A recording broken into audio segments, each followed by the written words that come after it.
What up, boys, and welcome back to yet another Dragonflight video. So in today's video, we're talking a little bit about the future of Dragonflight. Well, we're talking about patch 10.05 and how you could potentially make a lot of gold in the patch by investing right now. So we're going to jump right into the details. First, big thank you to everyone that has subscribed to the YouTube channel.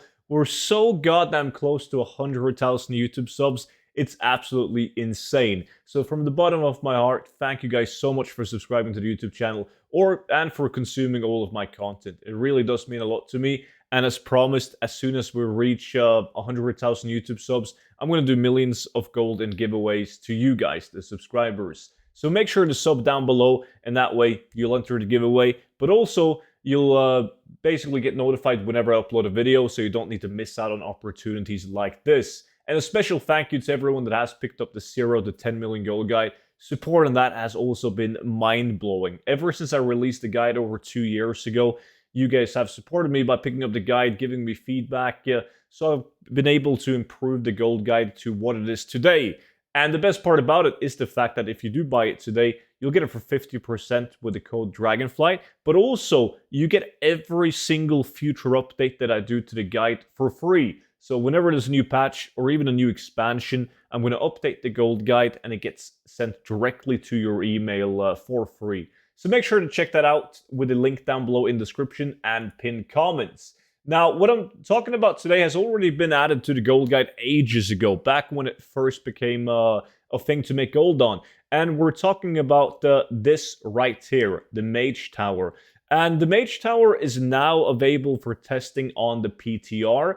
If you guys don't know what the Mage Tower is, basically it's from Legion, where you can go in, you can do like these class and spec challenges, and you get rewarded with like really cool cosmetic rewards. It's really badass. Most people want to do them all on all of their alts and all of their specs in order to get these rewards. Now, this was a gold mine when it was first implemented because it was time gated. Like, they only opened up the Mage Tower for a certain amount of time.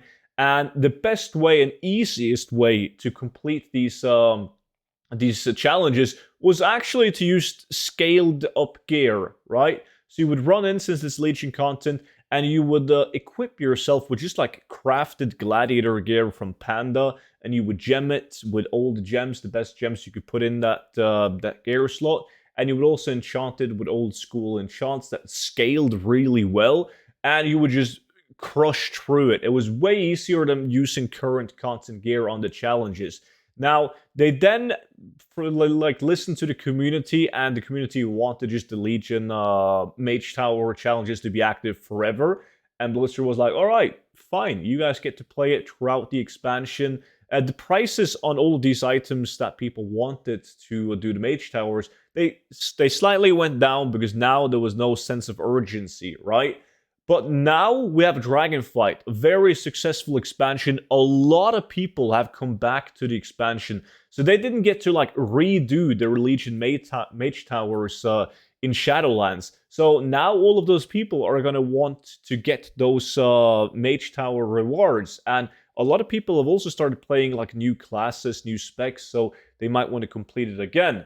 So as long as the Mage Tower is like the Legion Mage Tower, like it's always been, right? There's a lot of gold to be made on this. And we're going to talk about a couple of them right now in this video so you guys can prepare.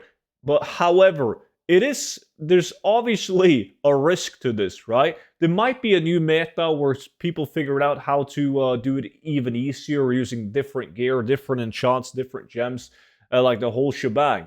But like at least if we're going to follow like the how it's been in the past, the meta in the past, you can buy something like the TBC gems, which are really good. They're also starting to go up in value. Look at the market value, has almost doubled recently. So I'm guessing that I'm not the only guy thinking about this.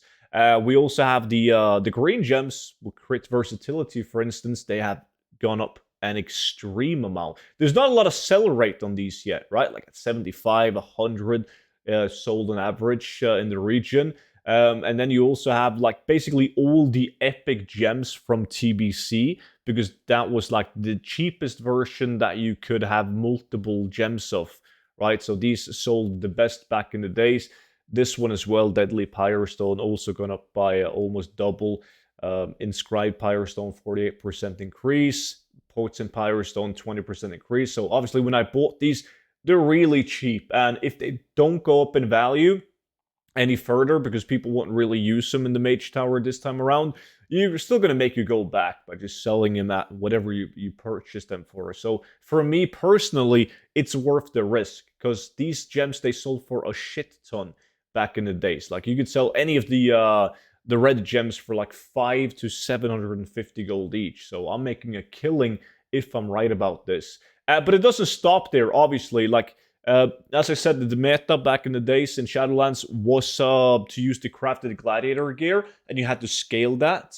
But what really went up in price was the materials in order to craft it. So everything like Magnificent Hide, Ghost Iron bars went up. Even like regular Windwool cloth also went up in price. And of course, the leather in order to craft them. So it might be worth looking into those markets as well. And as I said, even if it doesn't go up by that much, these are materials that are always selling, right? Like, everyone is going to want Magnificent Hide. There's 500 of these bad boys sold a day because they're used to craft transmog. And the same thing with, if you look at Ghost Iron Bar, there's a lot of these on the auction now, so how much they're going to go up? It's more likely to make gold on Magnificent Hide.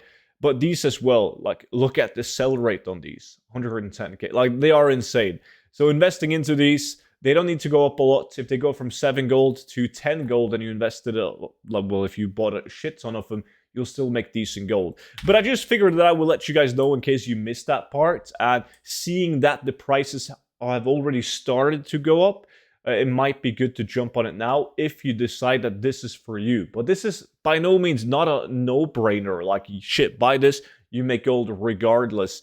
No, it really isn't. But as long as the meta stays the same, I've talked to some people playing on the PTR, and this is not from my personal experience, but according to them, it's exactly the same thing. Blizzard reinventing themselves doesn't happen that often. So should be good. Should be good. Anyways, that was pretty much it for this informative video. Hopefully you guys found it interesting. And if you do decide to invest into it, there's also other ways, like other stuff you can buy, like for the scrolls and the pots and all of that. But I do have videos on all forms of gold making for Mage Tower on the YouTube channel. But that's pretty much it. So guys, thank you all so much for watching. As always, don't forget to subscribe to the YouTube channel. That way, you'll be notified whenever these videos goes up, so you can jump on it fast before one clown buys out everything and ruins your chance at making gold. And you can always check out the 0 to 10 million gold guide if you haven't already. And I will see you all back in at the next video. But until then, bye-bye.